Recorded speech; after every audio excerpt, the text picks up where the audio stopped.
Baiklah, bismillahirrahmanirrahim.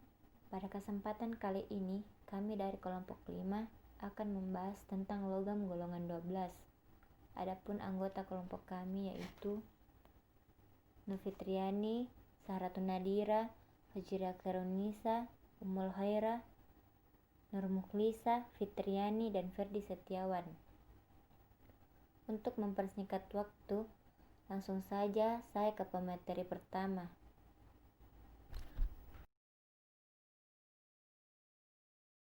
Baiklah, di sini saya akan menjelaskan mengenai seng.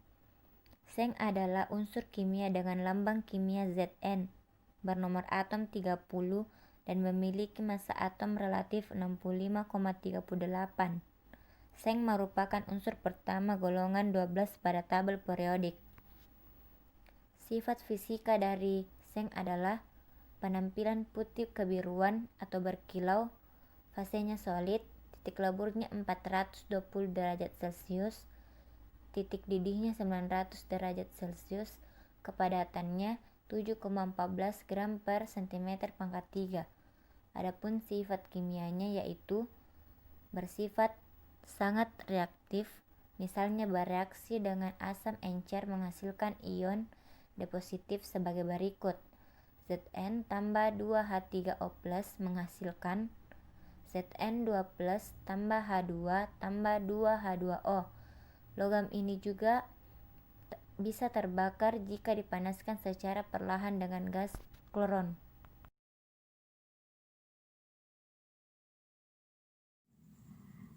Kadmium adalah suatu unsur kimia dalam tabel periodik yang memiliki lambang Cd dan nomor atom 48. Kadmium adalah sebuah logam bivalen yang lunak, dapat ditempa, elastis, dan berwarna abu-abu perak metalik. Tidak seperti kebanyakan logam lainnya, kadmium tahan terhadap korosi. Oleh karena itu digunakan sebagai lapisan pelindung ketika dihadapkan pada logam lain. Titik leburnya adalah 321 derajat Celcius, titik didihnya 767 derajat Celcius, dan kepadatannya adalah 8,65 gram per cm kubik. Kadmium terbakar di udara membentuk kadmium oksida yang amorf dan berwarna coklat. Kristal yang terbentuk dari senyawa ini berwarna merah tua yang berubah warna saat dipanaskan, sama seperti seng oksida. Asam klorida, asam sulfat, dan asam nitrat melarutkan kadmium dengan membentuk kadmium klorida, kadmium sulfat, atau kadmium nitrat.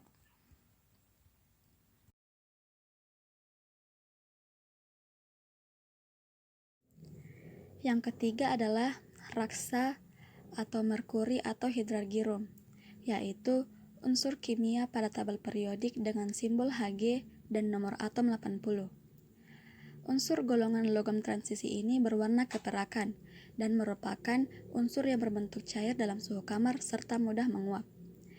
Titik leburnya adalah min 38,83 derajat Celcius, titik didihnya 356,73 derajat Celcius, kepadatannya 13,534 gram per cm kubik.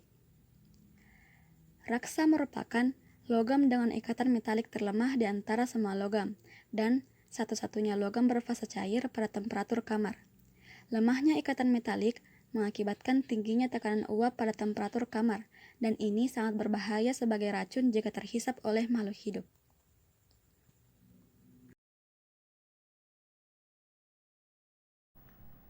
Selanjutnya, kita akan membahas soal-soal mengenai logam golongan 12.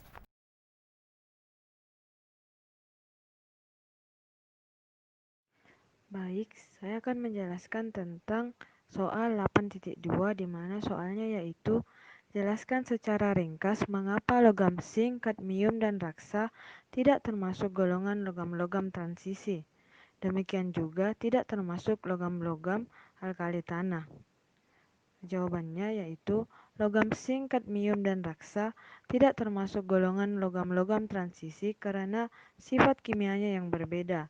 Sebagai contoh, titik leleh zinc dan kadmium yaitu 419 derajat Celcius dan 321 derajat Celcius jauh lebih rendah daripada titik leleh logam-logam transisi yang mendekati 1000 derajat Celcius.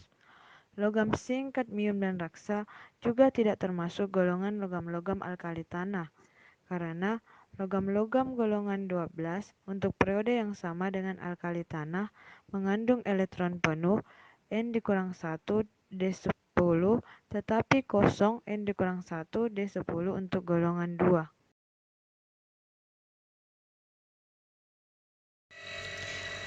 Saya akan menjelaskan mengapa raksa 2 iodida tidak larut dalam air, tetapi larut dalam larutan kalium iodida.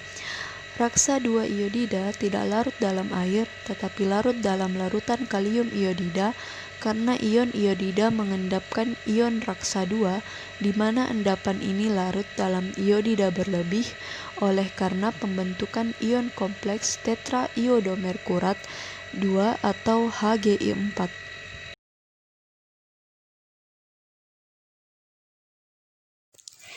Bismillahirrahmanirrahim. Baiklah, di sini saya akan menjelaskan mengenai soal 8.5, yaitu jelaskan susunan baterai nikel kadmium dan bagaimana cara pengisian kembali.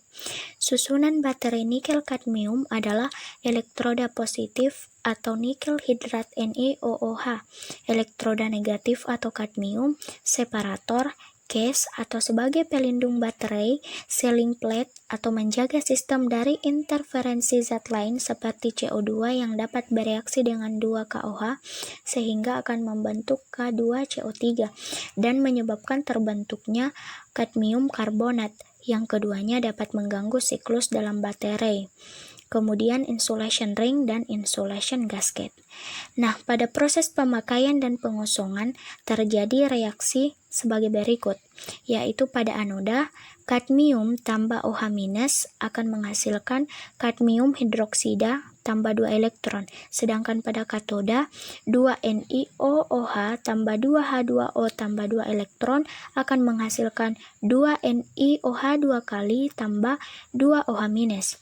Nah, pada proses pengisian kembali terjadi reaksi sebaliknya. Untuk keperluan pengisian kembali reaksi sebaliknya dapat berlangsung di tempat yang sama. Dan perlu diingat bahwa pada saat pengisian sangat penting untuk mengosongkan baterai hingga tuntas sebelum diisi kembali. Nah, pada soal keempat yaitu tulis persamaan reaksi yang menunjukkan amfoterik logam zinc. Nah, sebagaimana diketahui bahwa amfoterik adalah sifat atau kemampuan suatu zat bereaksi dengan asam ataupun basa. Nah, kenapa Sn dikatakan bersifat amfoter?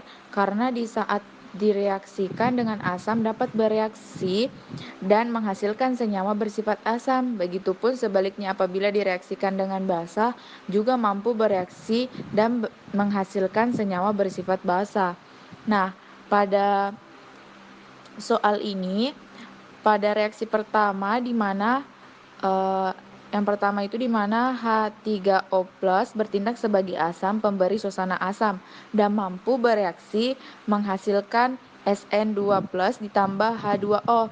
Sedangkan pada bagian kedua dengan direaksikan dengan basa OH- dan mampu bereaksi menghasilkan SnOH42-.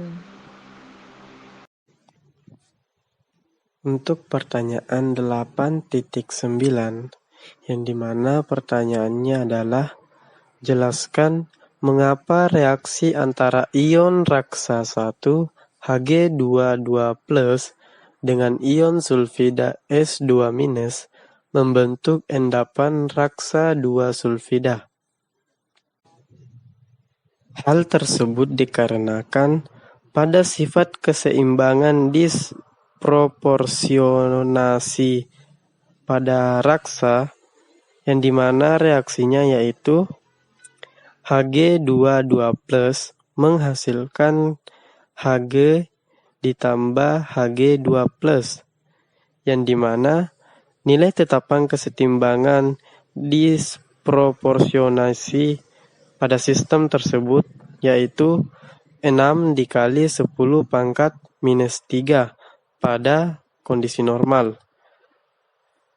Nah, rendahnya nilai tetapan ini itu menunjukkan bahwa kecenderungan ion raksa 1 untuk terdisproporsi proporsionasi itu kecil.